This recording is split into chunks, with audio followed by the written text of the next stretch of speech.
All the second stage tanks now pressurized. Astronauts report it feels good. T-minus 15 seconds. Guidance is internal. 12, 11, 10, 9. Ignition sequence start. 6, 5, 4, 3, 2, 1.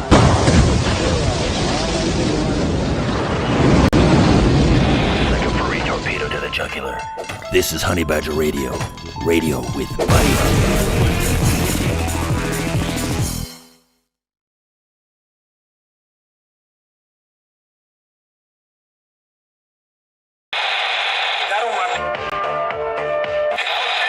But the senator, while indoctrinated, could not explain his toxicity.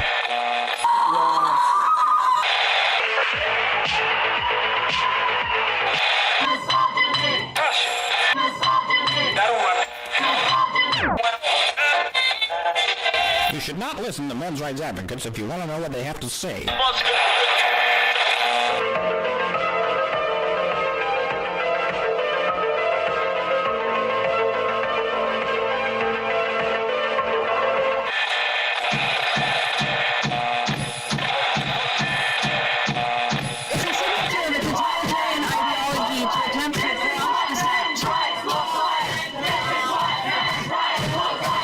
Let's begin it.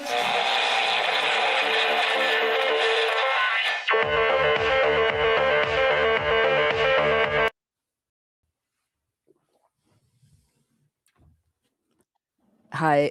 Sorry, Brian. I wasn't quite ready for that. Hello and welcome to HBR Talk 395. What a woman wants or doesn't or don't ask. I'm your host, Hannah Wallen, here with Nonsense Annihilator Lauren Brooks, the personification of perceptivity, Mike Stevenson, and Nerd. if he can get in, we might have Richard the Lionhearted, but we were having massive Badger technical difficulties, and so that might not happen. We have the Doge in charge, Brian Martinez, working in the background to make everything happen, and hopefully we'll see Richard. If we don't, we're going to try something different next week and see if we can fix that. But before we get into the topic tonight, we've still got to do what we've got to do. As always, Honey Badger Radio dishes out a smorgasbord of thought-provoking discussions, and as experiences both recent and long past have demonstrated, the provoked thoughts are fighting back. They've made it clear that for people like us, relying on third-party payment platforms like Patreon to fund our work is treading on thin ice, or building our house in the path of a rapidly growing wildfire. In light of this, we strongly encourage our supporters to switch at least their support for us to feedthebadger.com, the most stable way to help us out. And if you want to tip us directly instead of relying on any social media platform's tip jar, the link for that is feedthebadger.com/justatip. And as always, the same risk applies to our social media platforms, which is why you should further provoke the thought police by tracking our thought-provoking discussions on honeybadgerbrigade.com, where you can find your way to all of our content, as well as a link to feedthebadger.com in the drop-down menu at the top of the page. And with that, we will get into the beginning of the beginning. So last week we read this article. I'll go back to the top so you can actually see the title, which this title, I think the thing that got me about it is the fact that they called careful planning and financial accountability immature. Like that really is the reason why I chose this article. And I recognize that politicians are in a hurry to see more future taxpayers produced by the public so that they can then fleece them for everything they have in order to maintain a complex system of safety nets that actually just strangle people to death very, very slowly. But if the people do not at least have some sort of a stable income, they can't pay taxes. So it ultimately ends up being a very self-defeating vendetta against men here. Yep. But It was written by a woman. This is a supplementary story to the story of men aren't good enough. And given that we've already established that men aren't good enough, the generation of men that we've created that aren't good enough also aren't good enough. We don't quite understand why the ideology that we've pumped into our country over the last century has only made things worse. That's not the point. The point is that men were never good enough, and they're still not good enough. And I know what you might be thinking, men, about how are you supposed to make this better.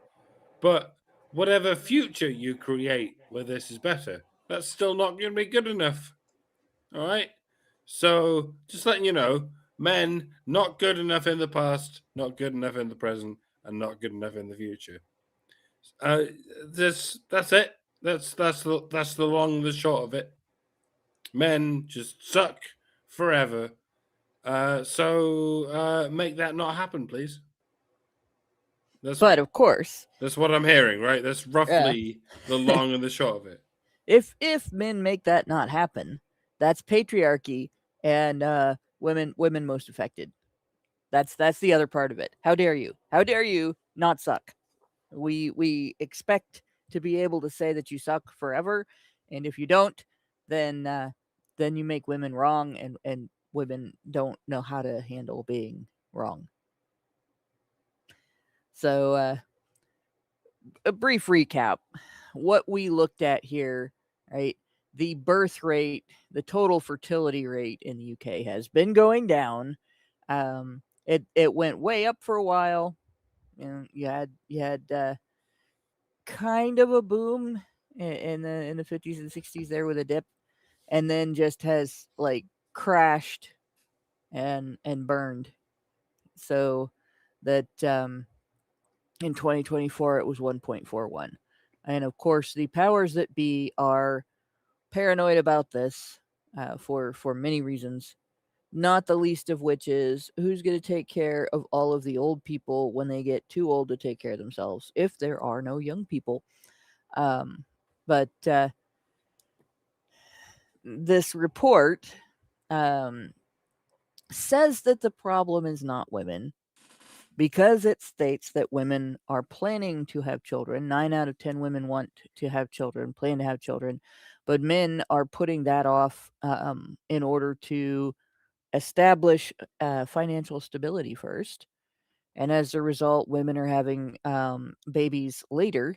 And at the end of it here, it points out that the average age of a woman in the UK when she has her first baby is older than it's ever been. And I looked it up. It's like 29, 30 years old.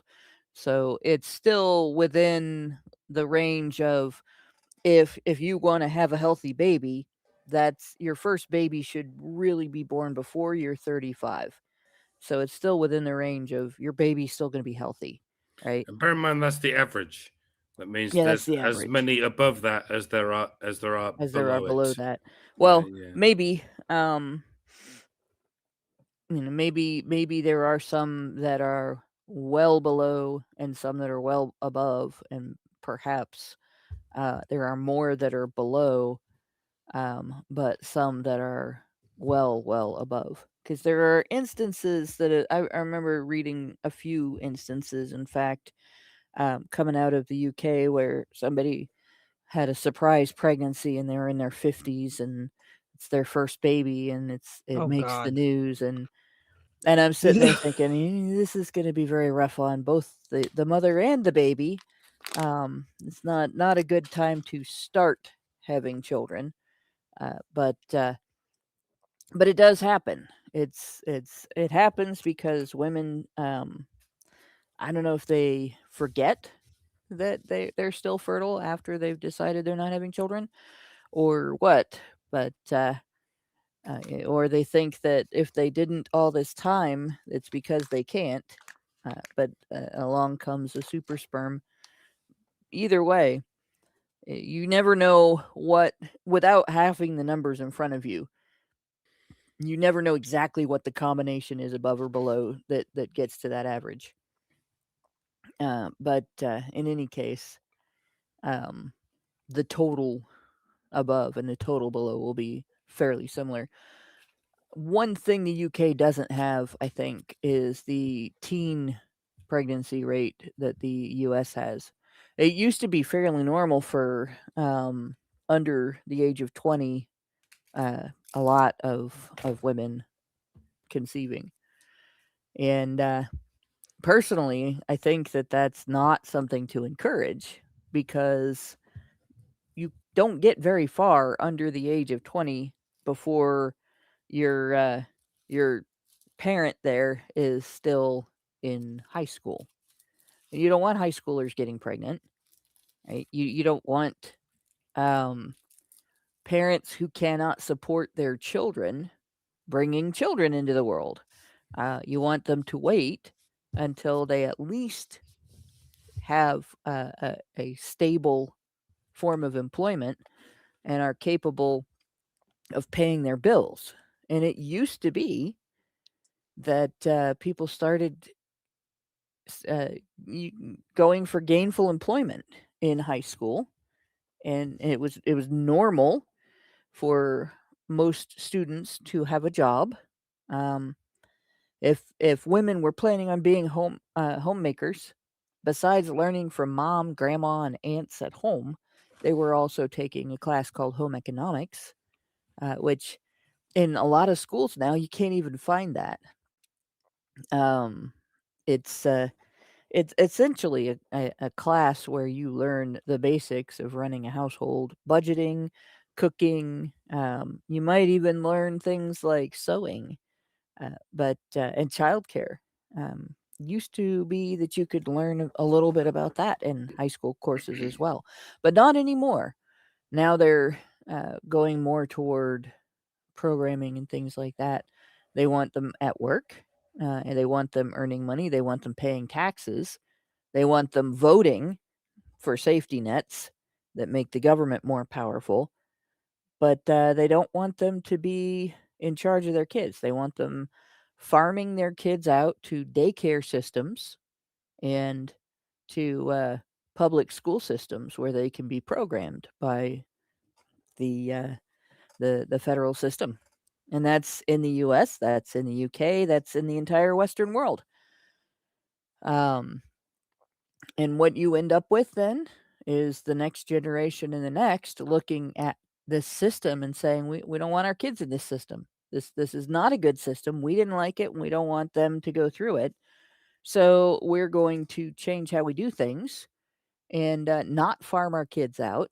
And what the result of that is later childbirth, more planning, especially if you don't see them getting jobs in high school. Well, if they're not getting jobs in high school, and they're putting jobs off to get some sort of education that you have to get now in order to have a job, because everything requires some sort of certification, even if it doesn't. Even if you can do it, even if you understand the tasks involved in the job, can fully be capable of performing them without certification, there's a lot of jobs now that people will not hire you for if there's not some sort of certification. You have to have something on your wall that says somebody else approves of your ability to do this, and that's delaying people's start in the field of their choice to earn their living, and that is delaying babies, right? Senior Sticks gave us $2 and said it's not about healthy babies, it's about profit. And yeah, or at least it's about paying off the massive loans that all the different governments of the world have extended to each other.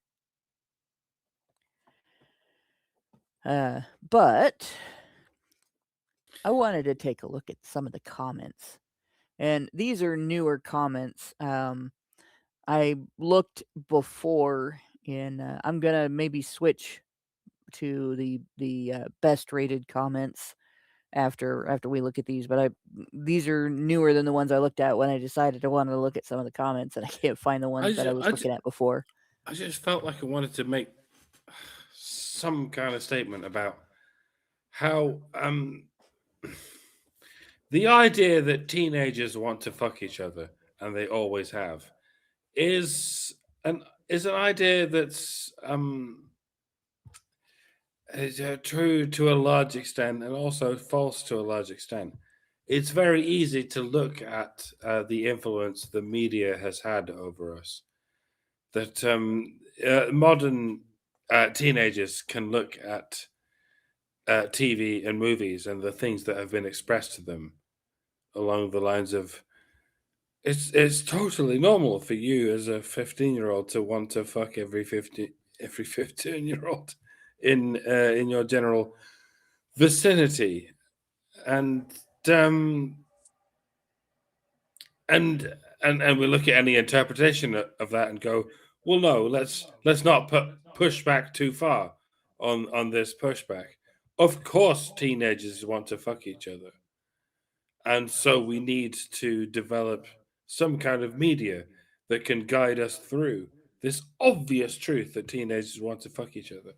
But I would ask any of you listening to cast your mind back to when you were a child, to when you were a prepubescent child, and I would ask you to remember how you guided yourself through this notion that human beings, right, Homo sapiens, throughout all of history, somehow figured out that you're supposed to put that thing inside that thing. Like, obviously, as a teenager, it makes sense. I'm asking you to remember how you came about this as a child. You're like, really? People figured this out?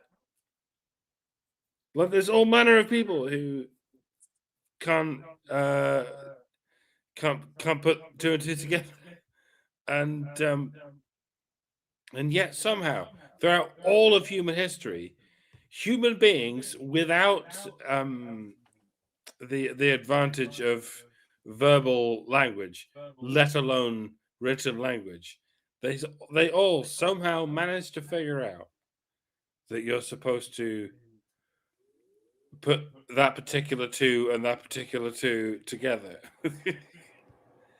do you know what I mean? It's not intuitively obvious to a child at all. And for most of human history, it wasn't explained in biology class. It wasn't explained in sex education class. And parents kind of didn't explain it to their children either. They figured it out on their own. And the very idea that we found ourselves in a world where children are so taught about this from the earliest possible age that those jokes don't even exist anymore.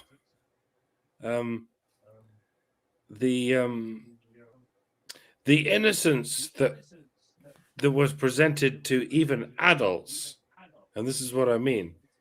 In the Stone Age, even adults didn't know what it meant to bump those particular uglies. But we live in an age where even very small children have been presented with the concept of bumping those uglies, to the point where so much of the mystery is gone. I just feel like this whole thing was built on the mystery. And far too many efforts have been made to dissolve the mystery of what it is that men and women like about each other, in a way that boys and girls don't understand.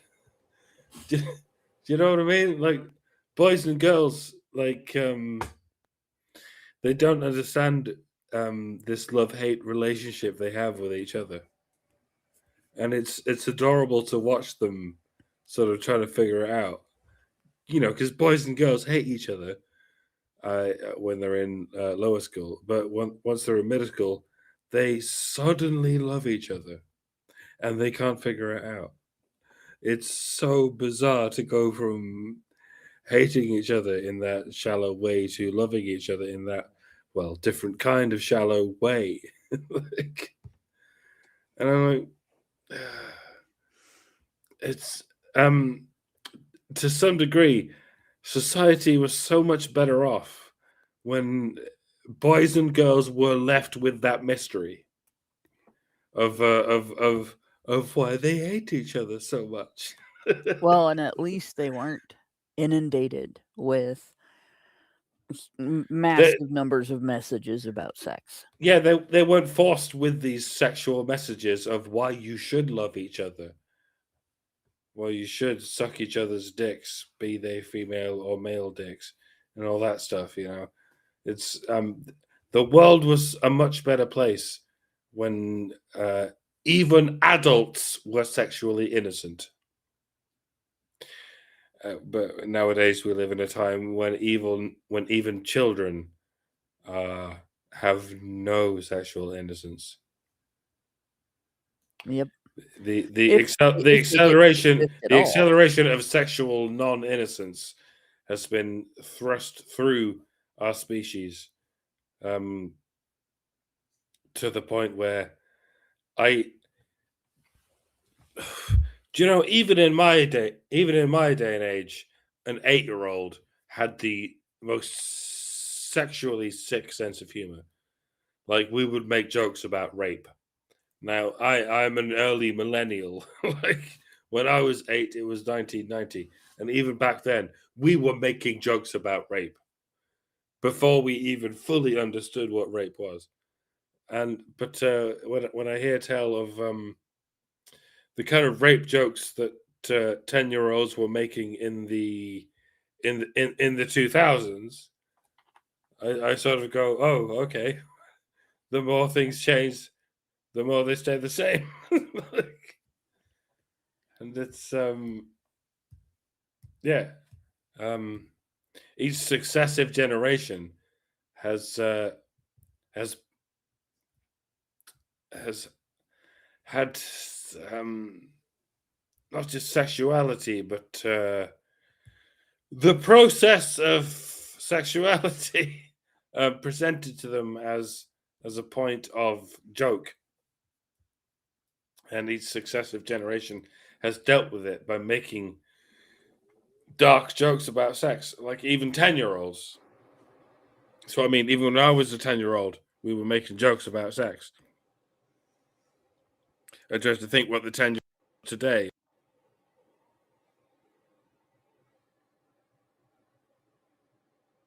Oh, Mike, it sounds like we lost you.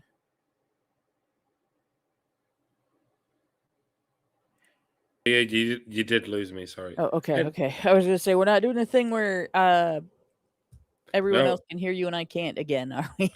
No, that was my fault. A wire wandered across the trackpad, but it doesn't matter. I've finished. Fucking someone else talk. Well, a point I will make about this is having been one of those kids that never really had the innocent experience. My observation of the kids I grew up with, we made rape jokes. And I grew up in a neighborhood where we beat each other up for fun too. Like, we literally beat each other up for fun. We had a boxing ring and boxing gloves and had willow tree whip fights and stuff like that. So we were a little different than maybe some of the other kids that other Gen Xers grew up with, depending on like what neighborhood you lived in. You made a sound just now, but you were muted. But I got kicked out. we definitely knew. But we also started sex education in like the 4th grade. And they tried to make us be mature about it, because 10-year-olds are great at behaving in a mature adult manner when presented with information that makes 30-year-olds feel titillated and start giggling. But this has been a long time This has been around for a long time. I think they had sex education even in the 60s, even in the 50s, a little bit.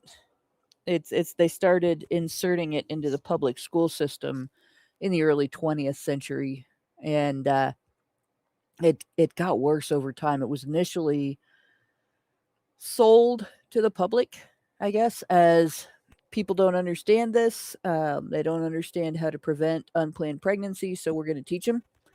And what ended up happening? Unplanned pregnancy increased.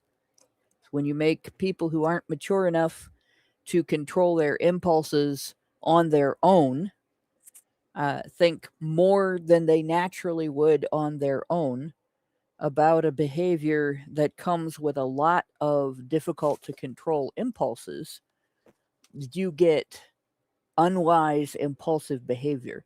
And of course, up until the millennial generation, teenagers spent quite a bit of unsupervised time together during the latter part of the 20th century.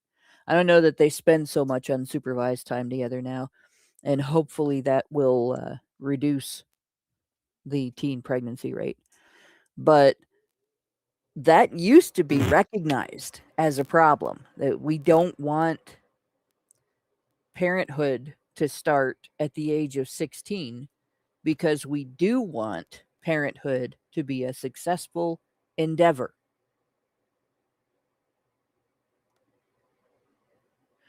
Richard Bier asks, what is that post-secondary school that now has a program in being an OnlyFans content creator? Is that real? What? Please tell me that's not real. Is that a Holy joke? shit.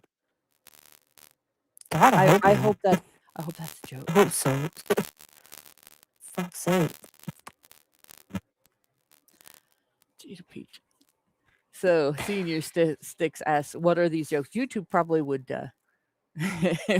eliminate us if we started describing these jokes, but for the sake of people to understand, I had to explain this, all right, in a court case once.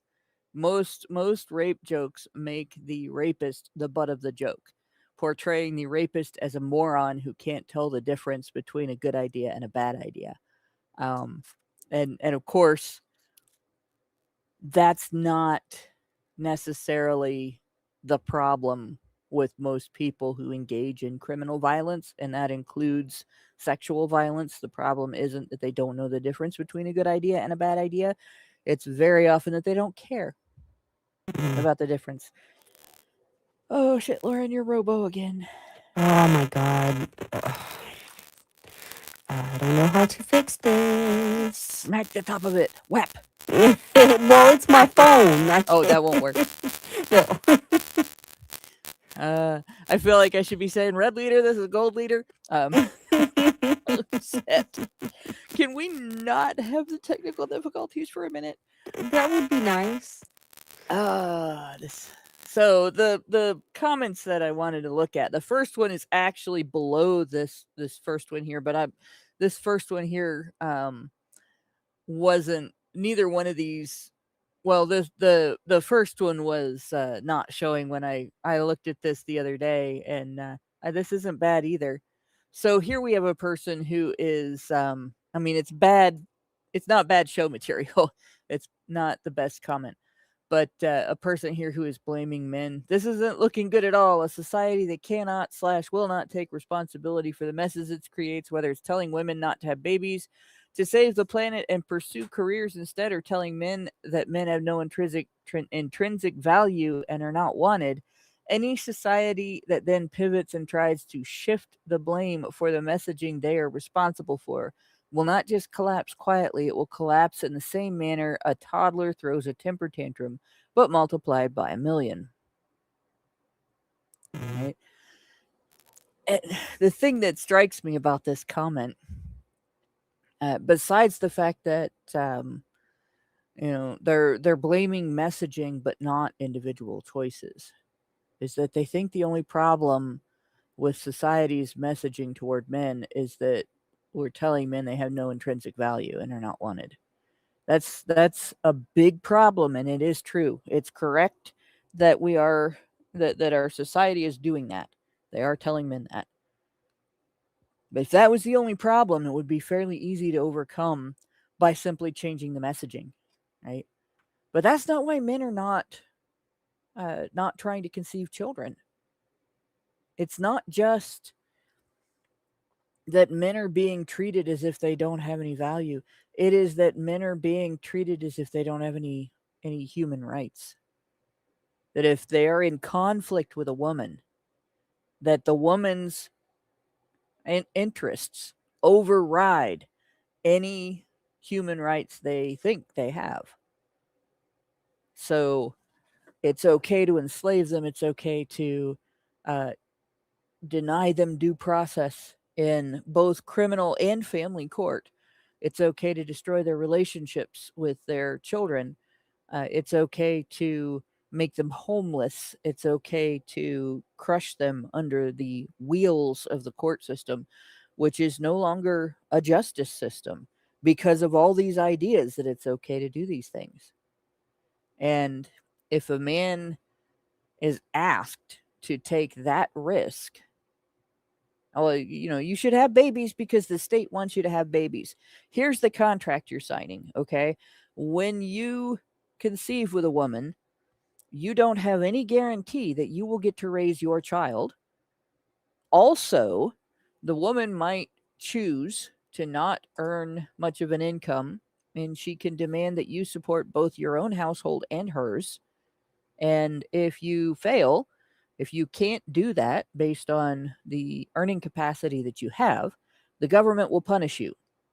Who wants to sign up? Let's form a line at point A over here, starting with where'd everybody go? And they're wondering why men aren't signing up for this.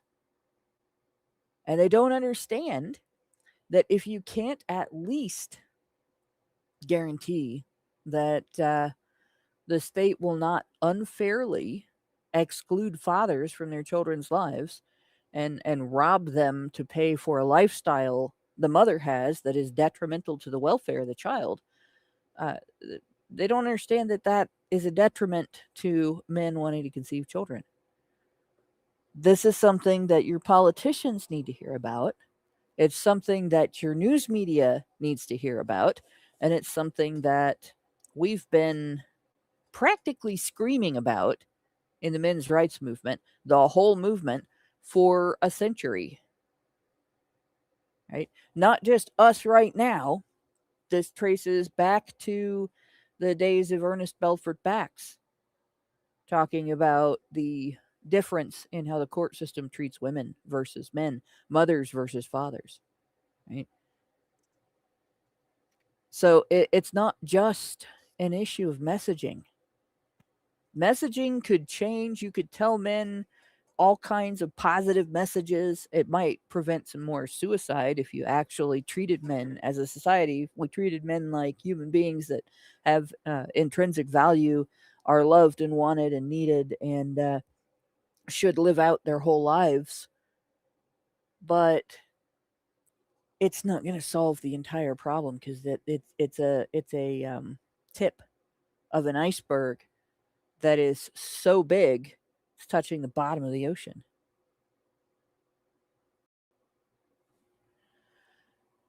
Then we have there are two things here. Well, there's a third actually I didn't notice before that this is really the one that got my attention. Right? Around a third of Gen Z babies have been aborted. Why is there no mention of that? We have this huge, massive problem of low birth rate, right? And this isn't just in the UK. Worldwide, 3 in 10 pregnancies ends in an elective abortion right now. Worldwide, right now. So 10 Plate Apple has a solid point. The birth rate would be higher with all those babies. And clearly there are reasons why women are choosing this. We don't necessarily know what they all are, but you cannot simultaneously encourage women to kill their babies before they're born and then have a high birth rate.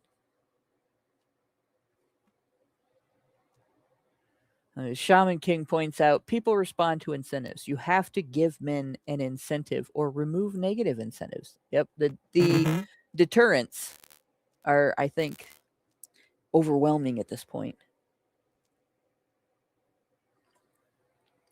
So Wisdom Wizard responds to 10 Plate Apple with, you don't have to breed, it's not a law. We'll ignore the run-on sentence. I say as I don't ignore the run-on sentence. I hate those. But it is true.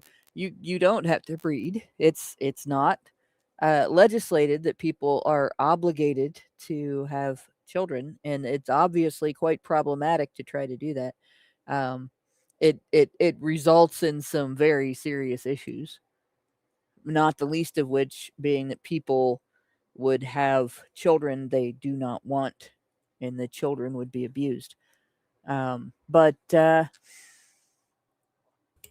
I mean, you don't have to speak. It's not a law. yeah. You don't necessarily need to have the freedom to speak. That is a law.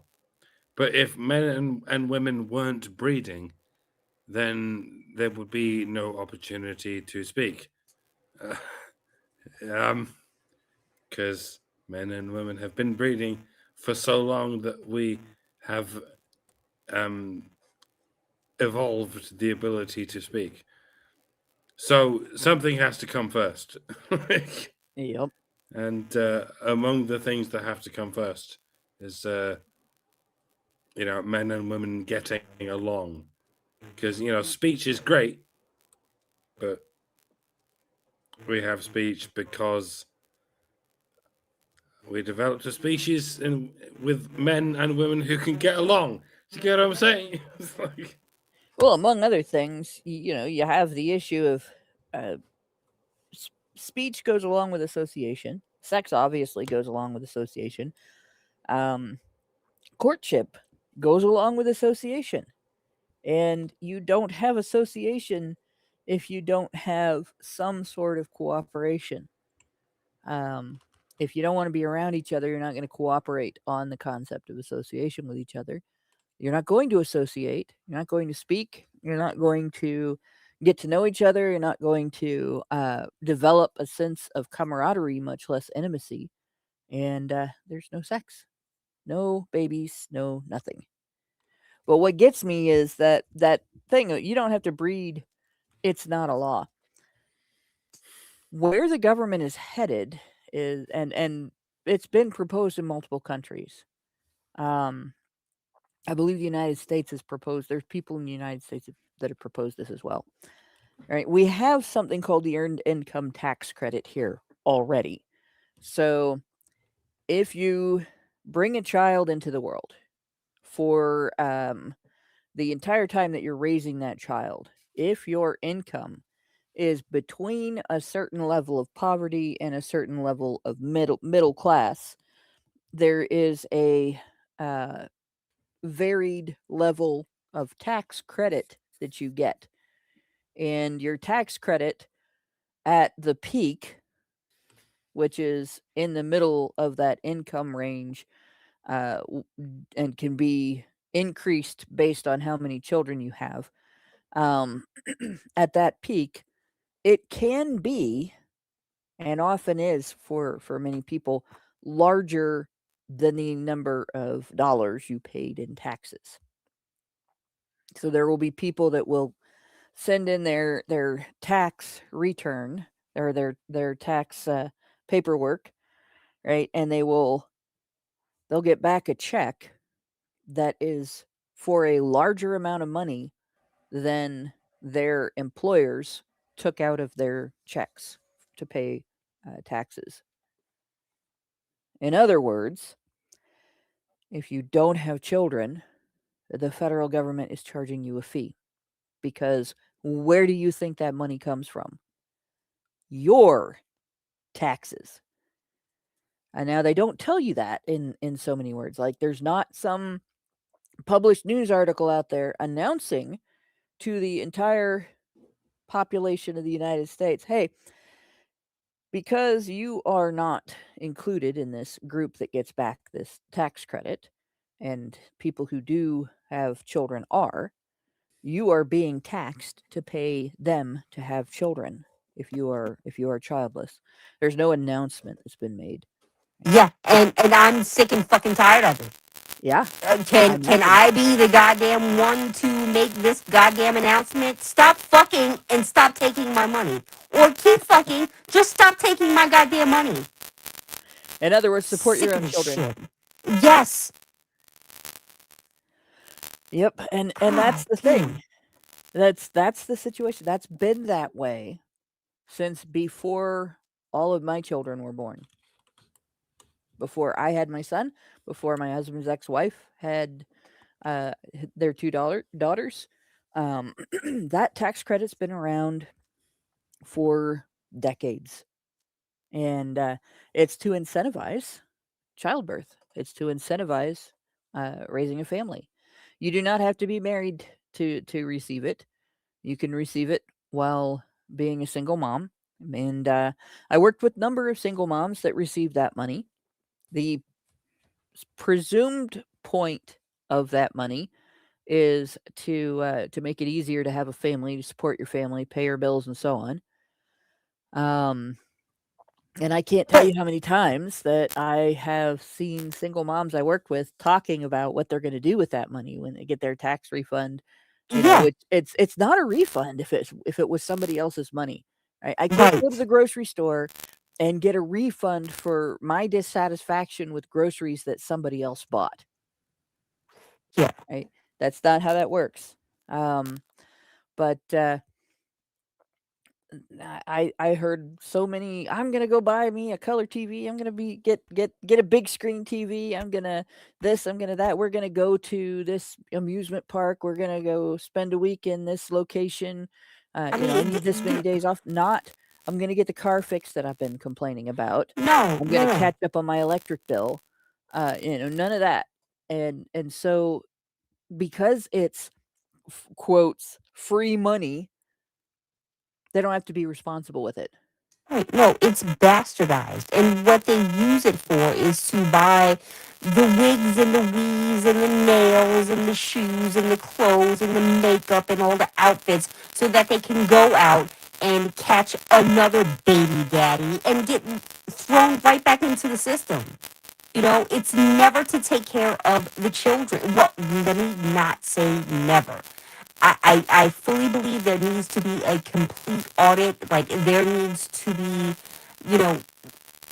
receipts given for the money that they spend, showing and proving that is actually being used to take care of these children that they have, that somehow the father is just magically not around. Oh, I don't know, maybe he's in jail because you reported to the government that he's not paying his child support.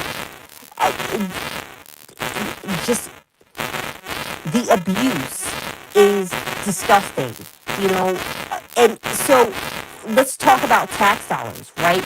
Because 50% of the money that we spend in this country goes to social programs, right, to benefit other peoples. This is less than what we spend on our military budget, right, which is also being defrauded by these people who they're in the military for like 2-3 days and they stub their fucking toe and they say, oh my god, I'm disabled, I can't work anymore, and they get $4,000 fucking dollars a month for fucking life. Meanwhile, and this is new, right? This is new because again, the fraud in this country has like skyrocketed in the past few years, and the military is no different from any of this, right? So you have veterans, you have people who have been to war, actually seen combat, who can barely, get a couple dollars to for the injuries that they've incurred while they were in service. But you got these people who, I went to the Navy and oh my God, I had to wear 100-pound gear. Meanwhile, every new person who comes in, that's what you do. That is the requirement. Oh, I went into the military and oh my God, my back, my head, oh no, it all hurts. And blah, blah, blah, blah. The fraud is just disgusting. It's like there was some point in recent history where like the floodgates were just open, and all of this tax money that is being collected from you, me, and everybody listening to this and beyond was just up for grabs. And now we wonder why America is in trillion-dollar debt. Well, let's start counting this money. Let's start looking at the books. Let's open these things and start actually paying attention to what's happening here. And everything is really tied into each other. It's so intricately. It's the more you look at it and the more you see, the more disgusted I become, and I just want to fucking check out. I don't want to pay taxes. I do not consent to my money being spent in these areas, in these ways. And what is a person like me supposed to do? Go advocate, go vote these people out. Well, I'm one person. I have one vote. Even if I convince 10 people, you know what I mean? It's just not enough. There needs to be really hard line, accountability being held here. But I just don't see that happening anytime in the future. And it's sad because what's happening to this country is the destruction of the family. And you don't see people coming together and having children and, creating a new generation. I mean, what the fuck for? Because look at what you're putting these children, look at the system that you're putting these children into. I would not ever, I did at some point, several times in my life, I wanted to have kids. Oh my God, if I had kids and they had to deal with this shit, I would feel horrible that this is what they have to deal with. But where do you go from here? Where do you go? And I don't know. That's the difficult part, is figuring out a solution to this situation, because we can't just, we're not going to suddenly see a change in attitude in society, right? We do live in a largely misandric society, to the degree that people get offended if men expect that their accountability will be limited to things that are under their control. Right? You have control over, to a degree, you have control over whether or not you have sex.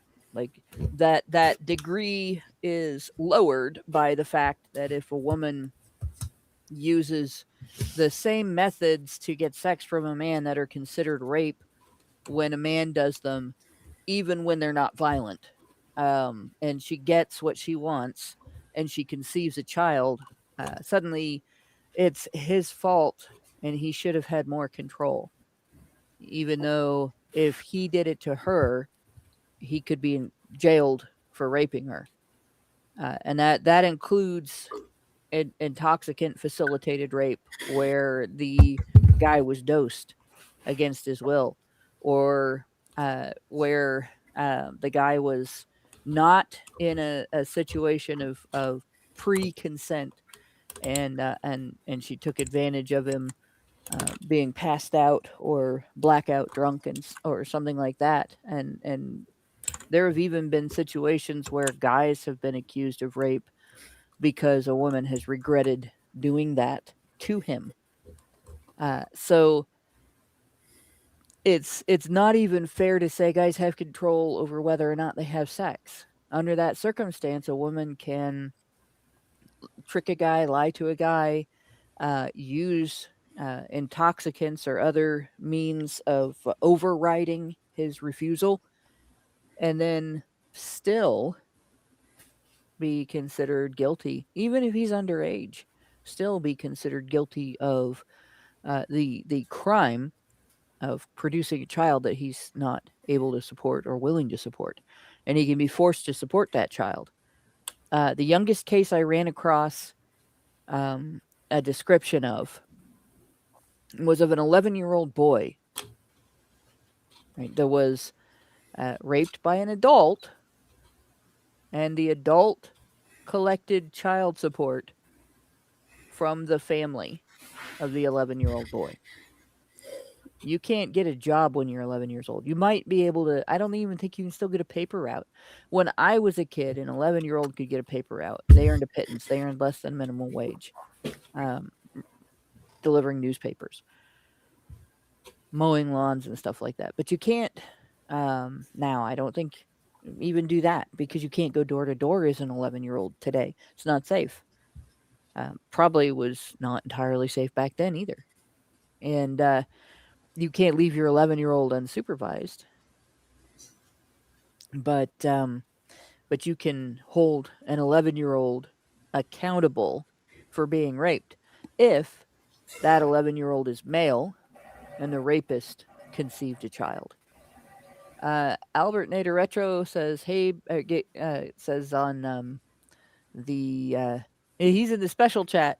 Gave us $10 Canadian and says, "Hey Badgers, it's been a while. I was wondering if you've been discussing the stat grape case of the former mayor of DeRidder, Louisiana, Mayor Misty Roberts. Also, the Avatar animations are great." No, actually, we haven't. I didn't even know there was a case. So now I'm going to have to look that up. We might discuss that next week on the show. But essentially with this, and Lauren really touched on all the high points. This concept here, you don't have to breed. It's not a law. And it shouldn't be. Right? The government should not be encouraging people to bring children in the world that they are not prepared to support. The government should be getting the fuck out of the way of parents who are trying to support their families. Stop robbing the public. Stop robbing Peter to pay Mary Sue, who really can't do all the things that she's credited with being able to do without working for them. She's actually relying on men to pay for all of her shit, right? And the government should definitely not be deciding who does and does not have children. That is not what government is for. Even if I agree that there should be, which I don't necessarily, but that there should be any government at all. If it's going to exist, it should be very limited in scope, and this is not within its scope. But Bungie 1 has pointed out, yeah, or yet no tax drones being deployed. And this is another thing. This is something that people don't realize. Yes, they have been. They have been deployed. They have been deployed for a long time. All right? In whatever country you live in, if you are single, you are being taxed to pay for other people's children. If you live in a Western nation right now. I don't know the names of the tax systems or incentives that other countries are using, but it is happening. And it's not just the earned incomes. That's the most blatant in the U.S. is the earned income tax credit. But you also have the whole welfare system, the food stamp system, in especially the Medicaid system, the system that pays for medical insurance just for kids of parents with low incomes, and all of the variety of other types of welfare support that low-income parents with children are eligible for. As long as you have dependent children, that you're not eligible for I got if kicked you out. are a low-income adult, but Oh, you don't have children. Sorry, are you guys trying to talk?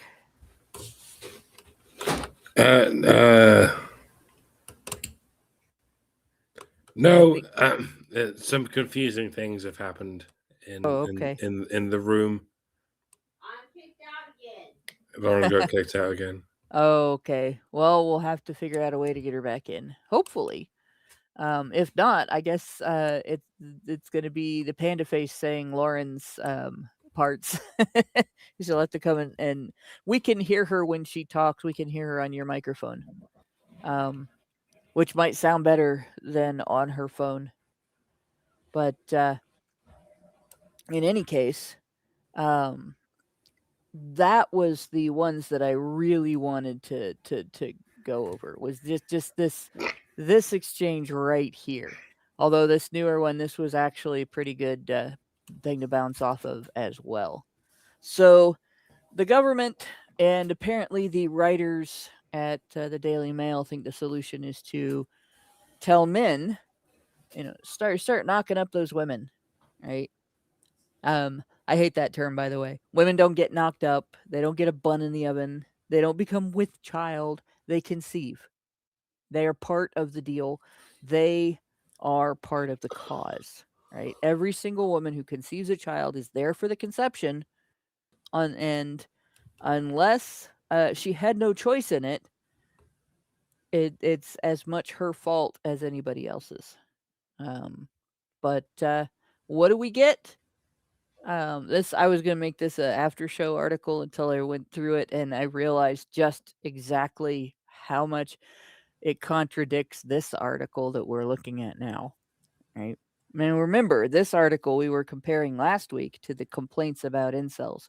Oh, men who can't get into a relationship with a woman and want to get into a relationship with a woman are dangerous. Shame on them. How dare they? Right? But now we have this claim that men are the reason why babies are not being made. Why aren't there more families? Well, it's men's fault. Except we have, by the expert editor, 8 reasons why women are put off by marriage. Not men, women. And again, this is another article written by a woman. At least she's writing about women's opinions this time. And the first thing, I'm not going to read the intro here. Well, yeah, I am. Marriage isn't for everyone, and women tend to have their own stack of reasons. The difference comes down to perspective. Some ladies imagine marriage as a constraint on their independence, masked under a veil of poor societal expectations. Conversely, others view marriage as a joyous union, bubbling with love, trust, and shared dreams. In reality, it is neither entirely this nor that, and smart women know that there are specific reasons that can dampen their charm toward the prospect of marriage. Well, it's gonna make me. I can't. I have to. It won't let me show you unless I change in. It's the same window. All right. Let's see if I can do this. There we go. There we go. So this is what I've been reading. And here are 8 reasons why some women are put off by marriage. Buckle up, we're going for a ride. So this intro is very simple, but this part right here with the 2 different opinions is part of the problem, right?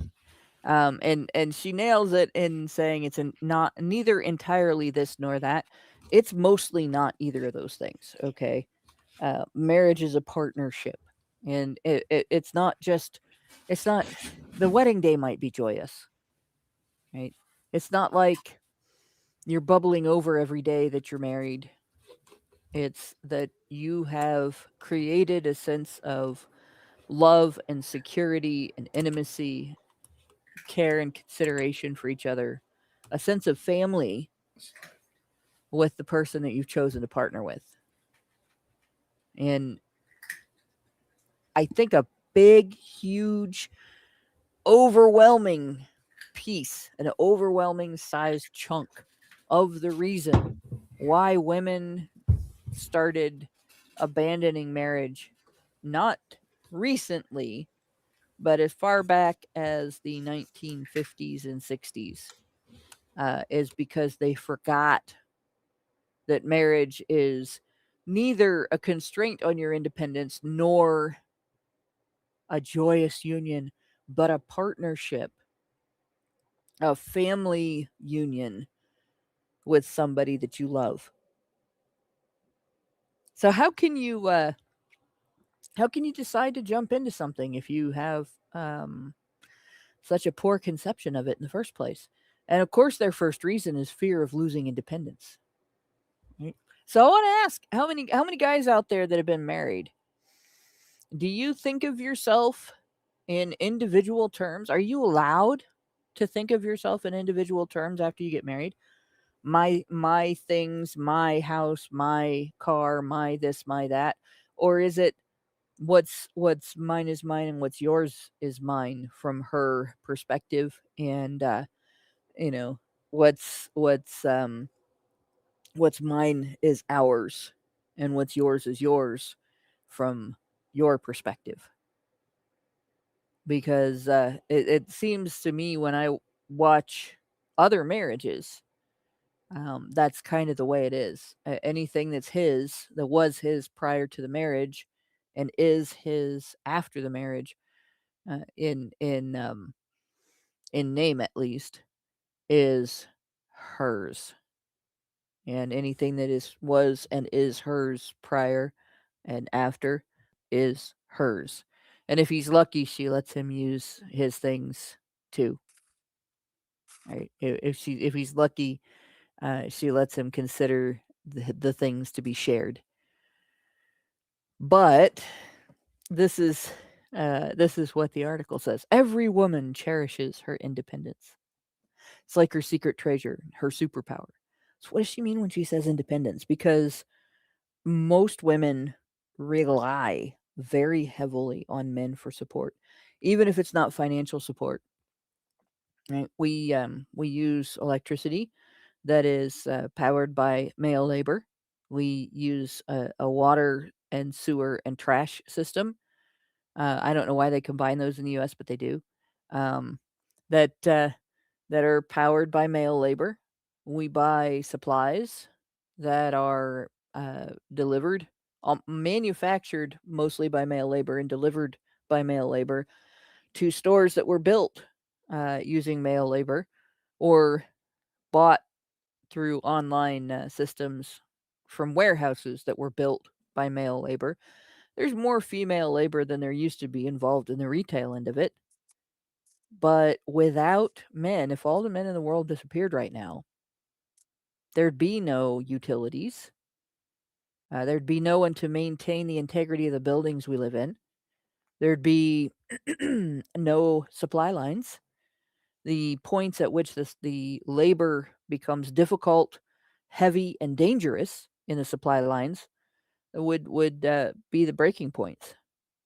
And there wouldn't be anybody to stop the percentage of women who are criminally violent from dominating the percentage of women who aren't.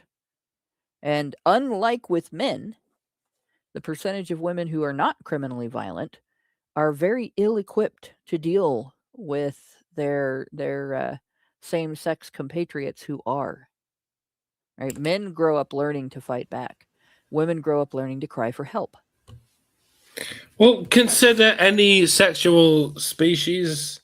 I mean, there's an awful lot of species in which the female is much bigger than the male, but even they wouldn't quite be able to exist without the male. I mean, even imagine an anglerfish without the male. Yes, you would still have the female anglerfish, the male being a tiny little wriggling guppy that only is exhumed up into the guts of the female in the event of a mating situation taking place. Even then, without the male, you would be an asexual form of a best eukaryotic single-celled organism. Yeah, we can play this game to the nth degree. Like, what would women be without men? It's the same as what men would be without women. We'd be an asexual species of bacteria.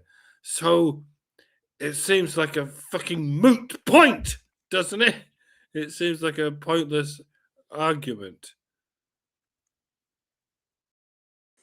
We happen to exist in a sexual species, so let's see what we can do to the best of our abilities with a sexual species that happens to have males and females in it.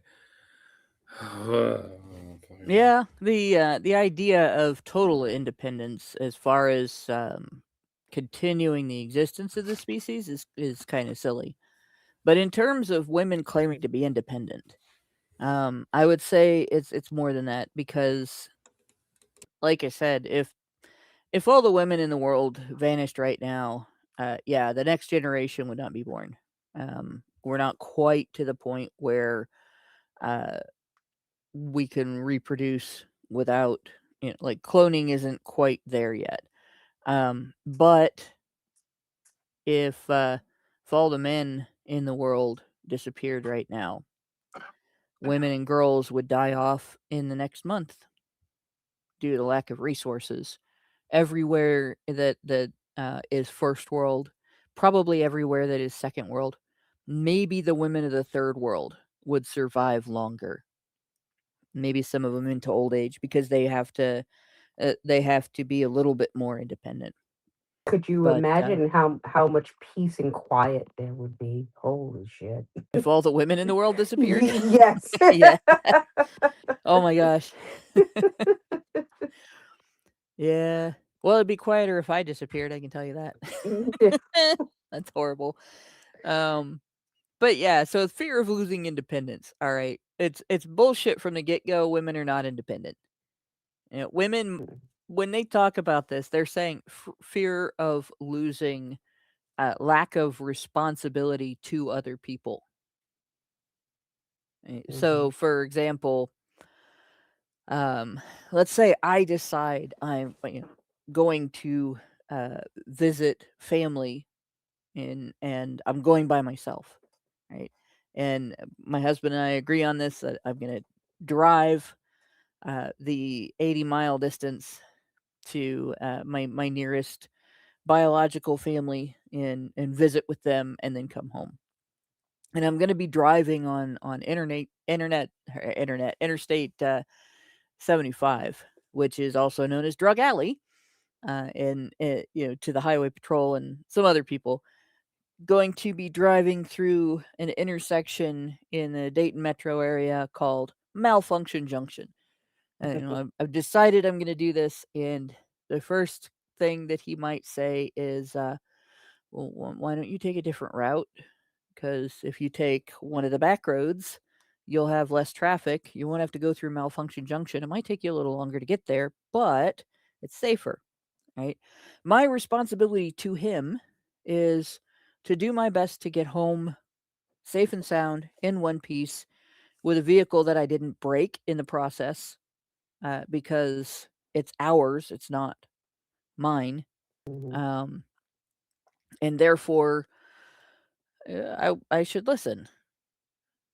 Right? That's what women mean when they say losing their independence. They don't get to make all their choices themselves. They have to listen to somebody else's concerns and they have to consider the people around them, not having to have any consideration for their family, not being able to get their own shit together, pay all their own bills, provide all their own things.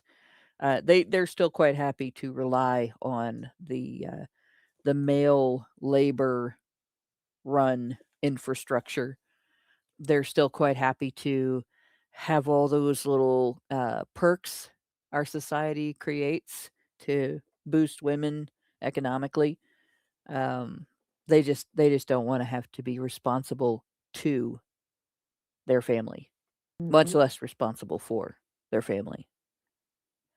So when they say independence, what they actually mean is freedom from responsibility, not independence. But what they say here, so naturally the thought of a marriage can sometimes feel like a threat to this hard-earned liberty. You see, marriage is often sold as a happily ever after package, which, again, that's a mistake. Fucking fantasy that's been Yeah. sold to you by Disney at- and numerous other fucking corporations, right? There's no such that doesn't fucking happen. People think, oh, and this is yet another problem that contributes to the reason why the younger generations are having so much problems trying to find a compatible mate and get married and settle down and have kids, right? Because there's this idea that it has to be perfect. Oh, it's this fantasy. Oh, he's gonna be 6 foot tall. It's this idea of perfection that people are striving for that is just completely unrealistic, right? You should be happy if you can find a person that you can tolerate for most of the time that you have to spend together. I mean, realistically, if both of you are working, you're out of the house for 8, 9 hours, maybe 10, 12 hours out of the day. So, you don't have to be burdened with their oh my god, he doesn't pick up his socks, but for only so many hours out of the day. And it's really the attitude that you bring to the relationship that determines the tone and tenor of how good it goes, right?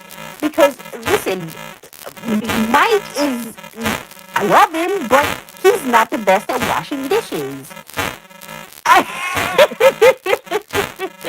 you know, but if I were to hinge the entire relationship off of the fact that I don't like how well he doesn't clean dishes, well then I would be throwing 8 years of my life with this man away. And for what? Because I don't want to dig in my heels and do a little extra fucking work? What is that? I don't, and this is something that I'm finding, and God, it's so far reaching. I mean, this even goes to like the employees, the new employees that we have. They're all like 20 somethings. They don't want to work. They want that paycheck though. And it's just this lack of accountability is just the easiest way to put it. But they don't want to put in the hard work. They just want to reap the rewards of showing up and saying, oh, I'm here. I'm clock that tea. I'm here. Let me get that. No, that's not the fuck how reality works. That's not how life works. That's not how anything works. I mean, if I know everybody's anything worth having is worth putting in the effort to obtain. And that right there is just lost on so many people. And dare I say it's even lost on people of my generation. But it's sad. It's so sad to see. How do you teach people that this is the way to go when the path of least resistance is just so appealing for so many people? I don't know. But you've got so men and women. It's mostly women. I am going to stick my foot out in the sand and say yes. It's mostly women who these young women, I wouldn't call them young women, they're just girls because they're so just mentally deficient. But they're looking for the perfect situation, and there's no such thing as perfect, especially when it comes to relationships. It takes work, it takes effort, and that's what a lot of young people and mostly women are. They just fail to be proficient in even fuck proficiency. they don't even care to try. So who would want to show up for someone like that? Who would want to show up and do their best for someone who is just like, maybe, it's beyond,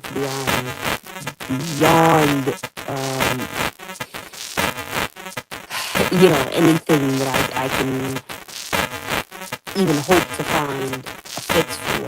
I just don't know how do you fix this? It's a difficult fix. It is a massively difficult fix. Lauren, you're gonna have to mute because we're getting more RF. I think the difficulty is because you're on a phone and you're probably using Wi-Fi through the phone. It's going to be experiencing interference from like every device in the house that can connect to the Yeah, Wi-Fi. but even last week when I turned my Wi-Fi off and Mike was Yeah, not here, so there weren't the other devices. I was it still still going is having robo. problems.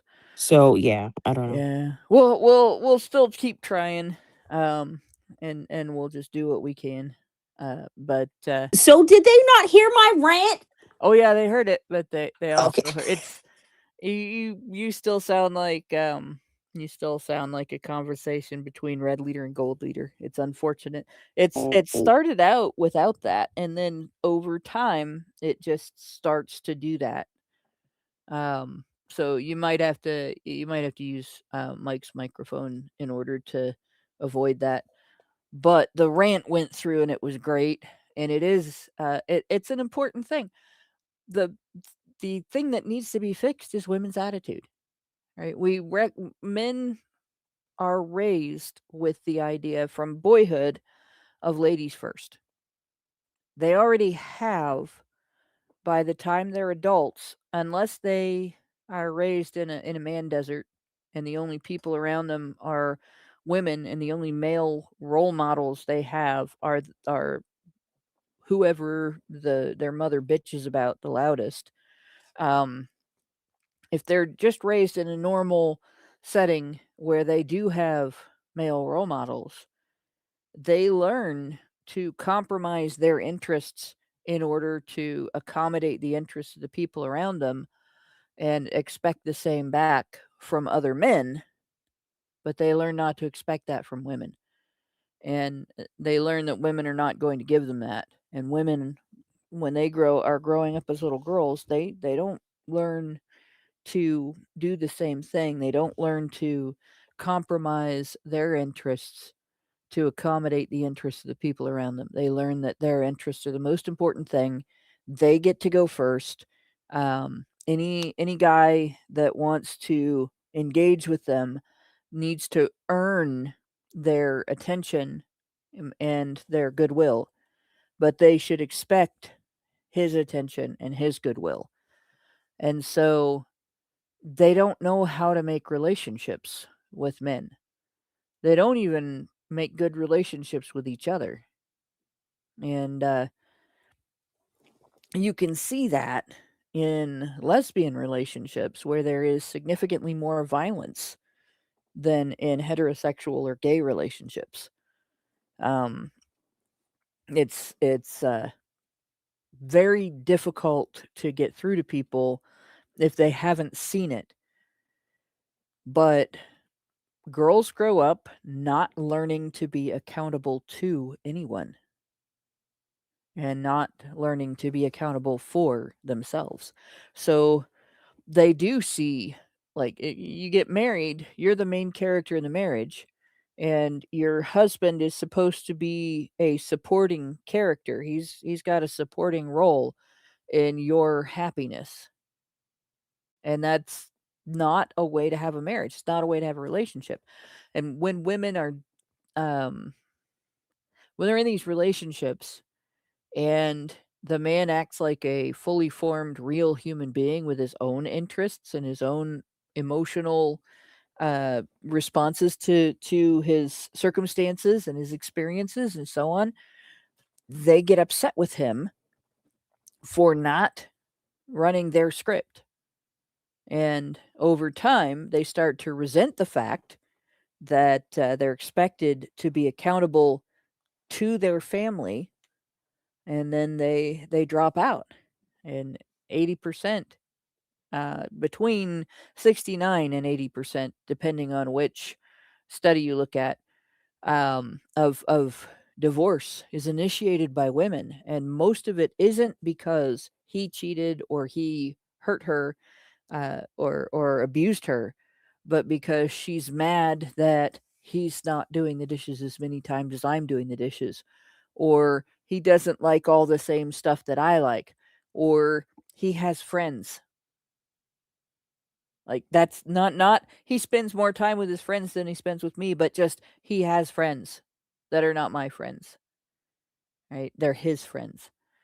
And that that is why women don't get happily ever after. If you want happily ever after, it's a job. You have to make it happen every day. Happiness is not something that falls on your head. Nobody has ever been happy without working for it, without determining their own happiness, without deciding what they wanted and how they were going to make it happen, or deciding what to take satisfaction in. Yeah, you can't find happiness when you're constantly a bitter bitch. You can't find happiness. It isn't something you find. You make True. yourself happy.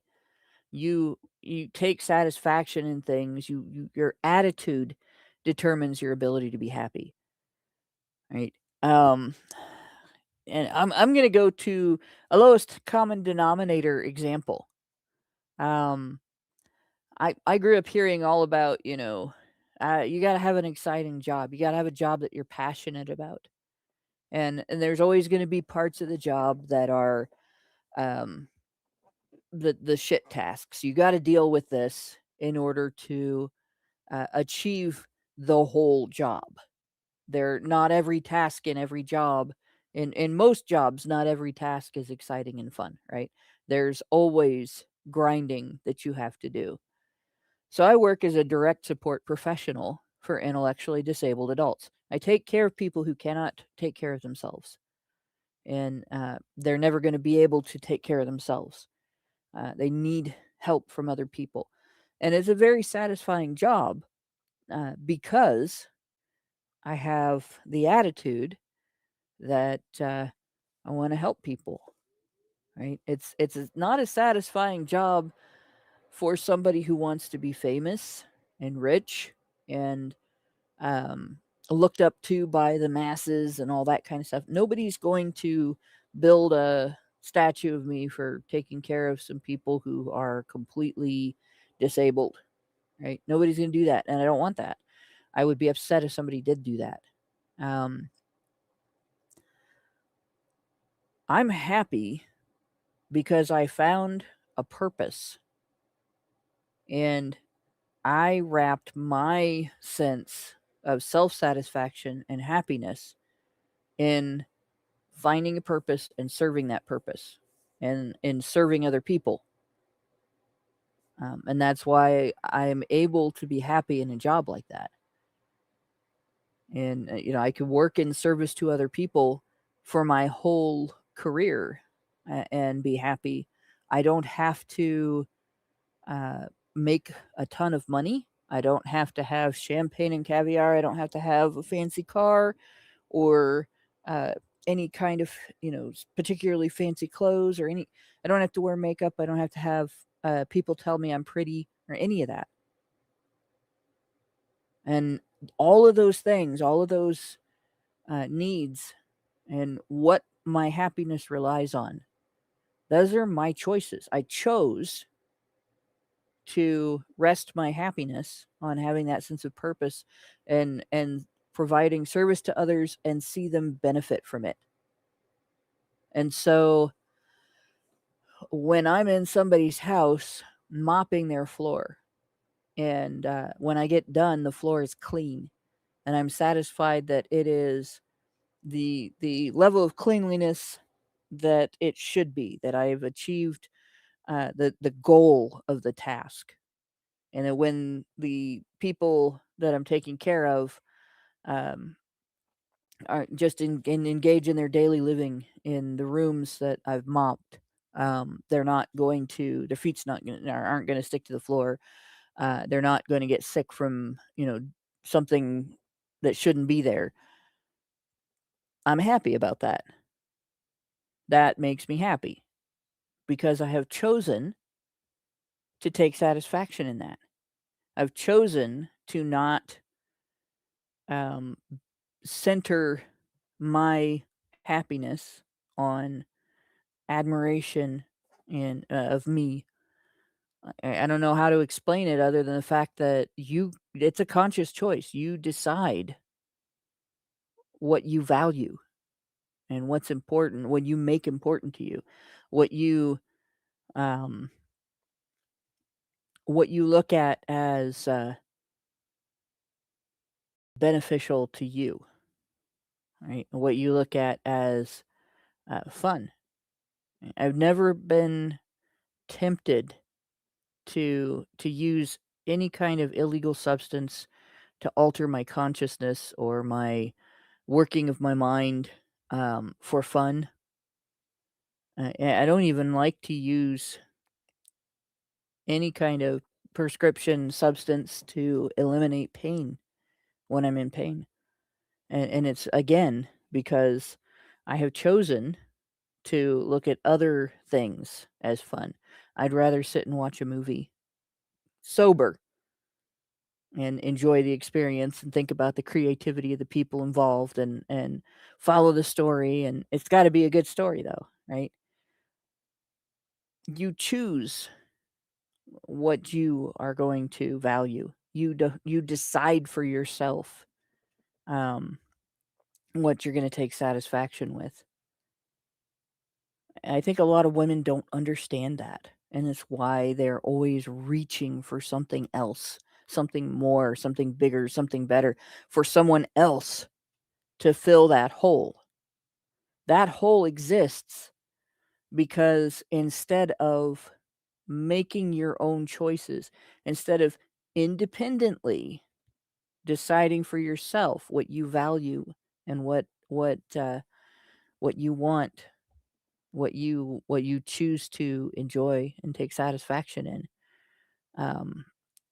they're opening themselves up. They're leaving it open-ended, and because of that, they can't take satisfaction in hearing their husband sit back and sigh after a good, solid meal when he gets home from work. Right? They can't feel good about all the dishes are clean because I washed them and I got them completely clean without thinking about, well, he didn't do it. Right? They can't just be happy that they've achieved what they set out to do. They have to have somebody praise them for it. Or they have to resent somebody else for not doing it or not supporting them or not this or not that. And it's really a I'm sorry, shame. did you hear me? No. Yeah, and I was gonna add on to that, and being jealous of other people who have that when they don't. Yeah. Yeah. So happily ever after, when they look for happily ever after, right? If you don't know how to shape your own attitude, if you don't know how to uh, find joy or take joy from the little things in life and from um, accomplishing something that makes somebody else happy, right? Accomplished or satisfied or comfortable, right? From sharing or being with other people. If you don't know how to determine for yourself how you're going to feel about these things,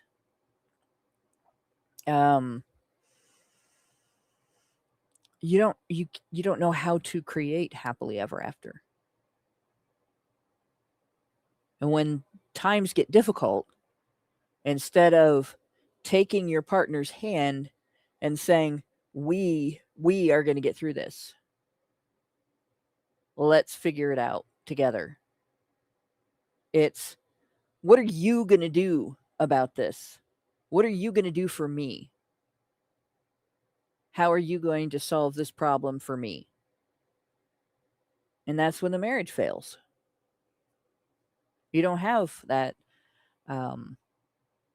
You haven't built the intimacy. You haven't built the cooperation. You haven't built the team that your marriage is. You're not yoked. You can't be unequally yoked because you're not even yoked.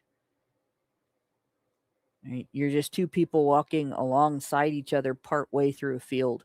And the minute that you run across a rock, instead of taking his hand and saying, we're going to move this together, and putting your back into it just as much as you expect him to put his, you step aside and wait for him to move the rock. And if he can't do it by himself, you walk away. That is what is wrong with women today.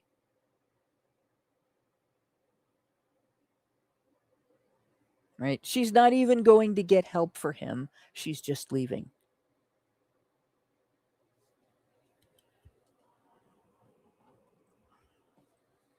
So this woman says, happily ever after. But in reality, it comes with certain expectations of roles, responsibilities, and shared decisions. This is a problem for women. Shared decisions in particular. Right? It stops being I want, and it starts being what's best for us. What do we agree on? What do we want? What do we need to compromise on? And that's difficult for women. Not because women aren't made capable of doing that. They're not. Women are born with the same as little girls with the same capability of learning that. It's just that they're not taught. She goes on, these seem to be encoded in social norms, subtly insisting on leaving chunks of one's independence. Remember, independence actually means freedom from responsibility when she writes it, at the altar of marriage. So leaving chunks of one's freedom from responsibility at the altar of marriage. It makes much more sense when you read it correctly. Combine that with stories of women who have lost their identity post-marriage, and the fear grows. So it's another one. Like, what does she mean by identity? Again, it's a big question. Are women supposed to like never grow and change through their whole lives? You're the party girl before you decide to settle down with some guy, right? Or you're the boss bitch before deciding to settle down with some guy. Or what are the other identities that feminists like to suggest we should never criticize? Makes you wonder what happily ever after actually means. Yeah. Like, who actually gets to live happily ever after, because no, even the perfect marriage between a man and a woman ends at some point with the death of the man or the woman. So Yep. it's never quite happily ever after, not like it is in the fairy tales.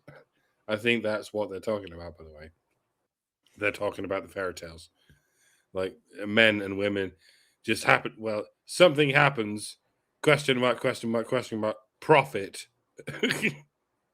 Any given individual man and woman get to live happily forever after, and they never have to think about the lifetime of struggles that happens after that, because that's not part of the fairy tale. That's part of the romantic comedy that got them into that relationship in the first place. It's never quite covered how they like live a life together. Yeah. for the rest of that story. When you think about it, boys are raised on tales where they earn happiness, right? The hero's journey. Yes.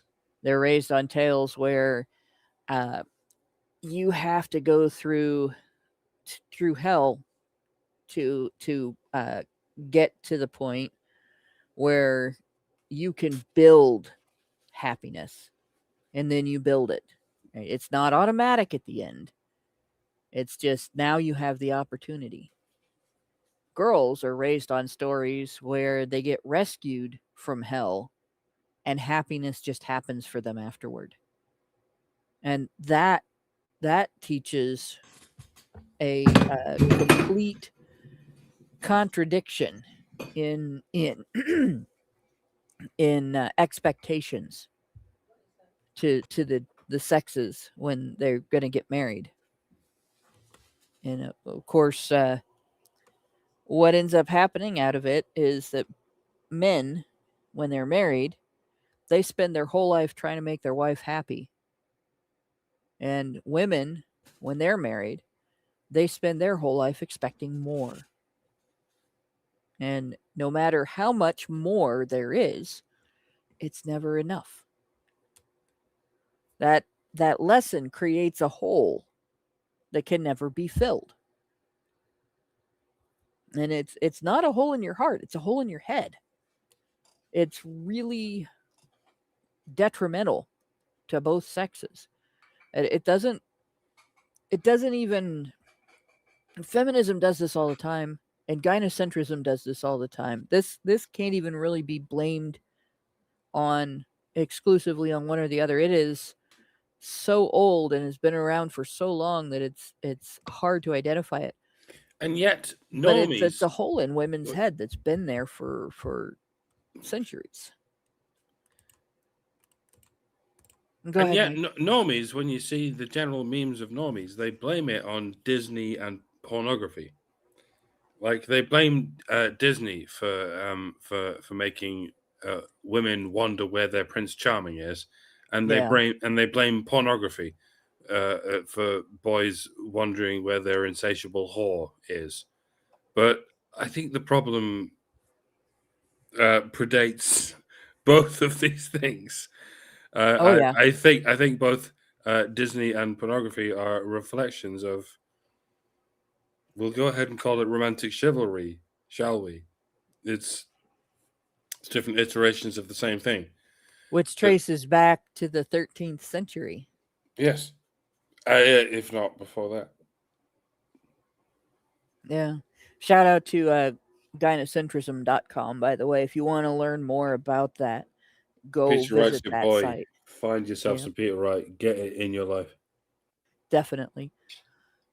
So she goes on and says, for some, it might seem like a trade-off between marriage and their valued independence. But again, smart women know this fear isn't a blanket truth. It's more of a personal conflict that varies from person to person, much like every other reason on our list. And there you have it. The first reason why women might be put off by marriage, the fear of losing independence. But let's keep our minds and hearts open as we explore the rest of our list, shall we? And so she really hasn't said much here. This is a listicle. So that's to be expected. But she did give us something in terms of understanding women. Women don't use the words that mean the things they are trying to describe when they talk about things that you might be responsible for, like determining your own happiness. Self-determination is an aspect of independence. If you are paying your own bills, you do that, generally speaking, by earning your own money. To earn your own money, you have to determine what kind of work you're going to do, what you're good at, and what you can do, and what's needed that somebody will pay you to do, and you go out and do it, and then you pay your bills. That's an aspect of independence. But when women talk about independence, they are more often referring to freedom of movement, right? Freedom to determine things they want to do for themselves, not things they want to do for other people. And that's a problem.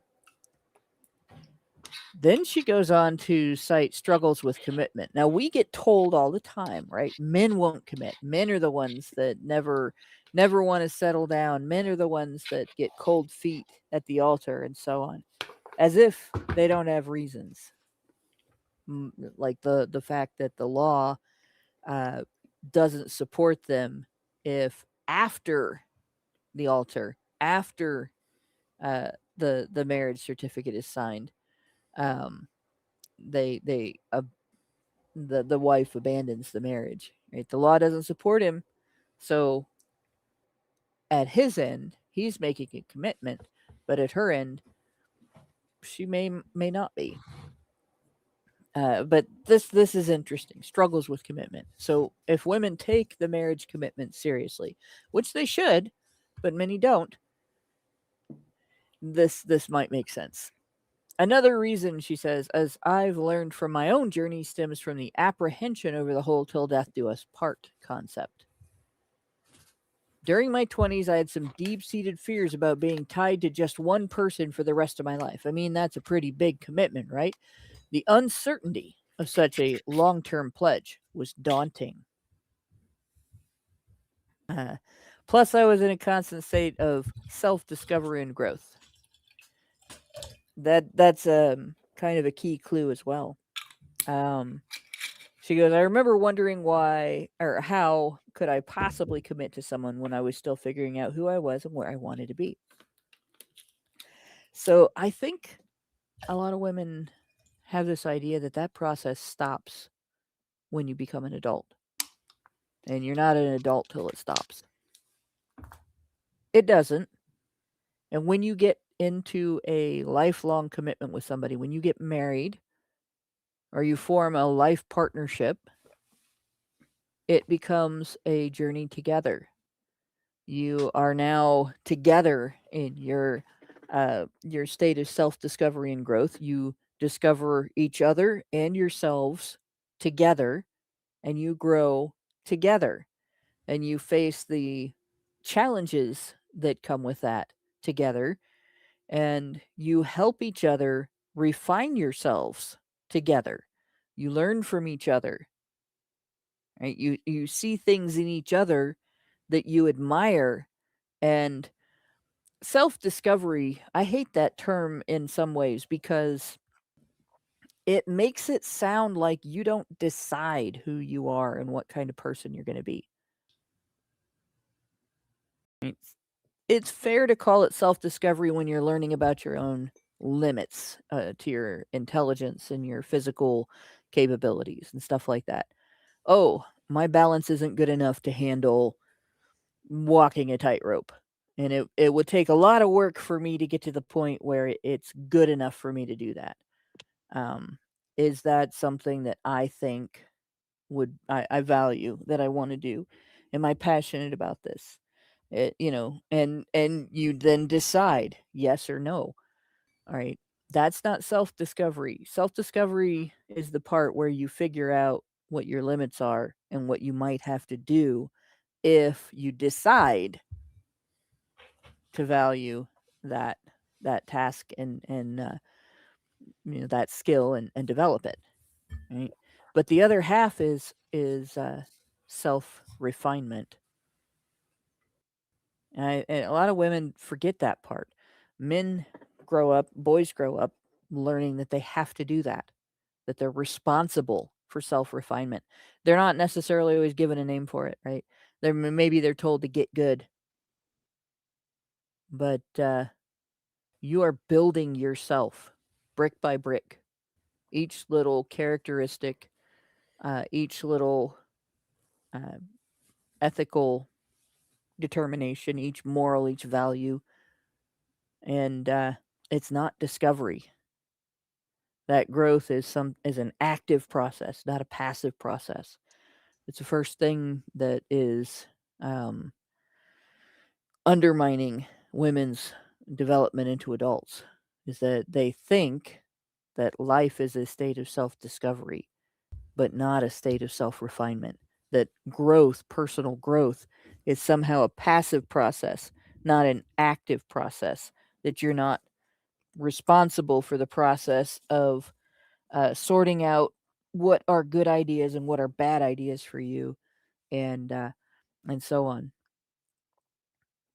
Determining what things you'll take responsibility for, and recognizing what things that you shouldn't, or that you can't fulfill or won't, fulfill, and so on.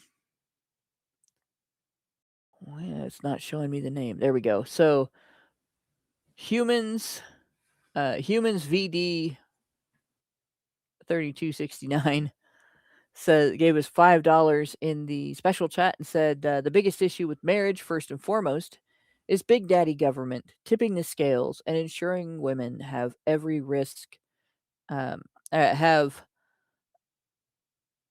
very risk and gain for divorce. I think what you mean is, very little risk. Okay, there we go. It says afterwards, and a lot of gain.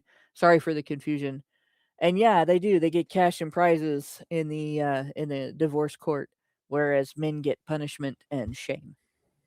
And it is incentivizing divorce for women, where men are expected to uphold their commitment. So she doesn't want to get married until she's perfect. That's a problem. Nobody's perfect. I felt like marriage might prevent me from becoming the full individual version of myself that I was striving to be. Again, that is a terrible attitude. I don't know about everybody else that's married, but watching the successful marriages in my family, one of the things I figured out was that nobody becomes the full individual version of themselves that they're striving to be until they take responsibility for their partnership with another person.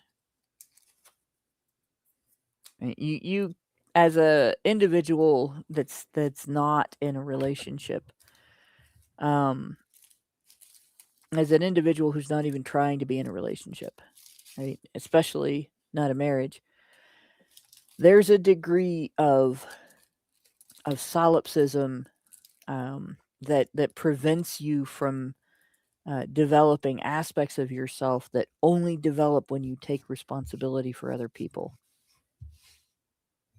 Now, men are forced to do that even when they're single, to a degree that women are not.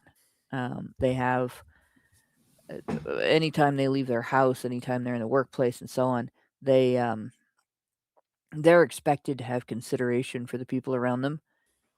They have a bigger level of accountability to the laws of their community, and they are expected to have a purpose in their community, or they're considered to be trash, disposable, not valued members of the community. Whereas women can be a lump on a bench and still be considered a valued member of the community because she's female. And so they don't have there's not a woman in the world who can develop to a fully formed adult without at least taking responsibility for a household and a family, and having consideration for a partner, and being able to engage in teamwork for their household with that partner. But this woman thinks that she has to reach that point before she can get a partner. Now she says, I realize understandably that this might not echo with every woman's experience, and marriage indeed can, and for many it does, encourage personal growth in many ways. But for me back then, it was a significant reason that made me apprehensive about marriage. So there's reason number 2, a struggle with commitment amidst self-discovery. But every woman's journey is unique, and there are more reasons to list on our list to unpack. And unpack we will next week, because it's 9:00 and I'm gonna stop the show. But I'm going to interpret for this woman again. So when she says struggles with commitment, the first one, she said fear of losing independence, and the second one was struggles with commitment.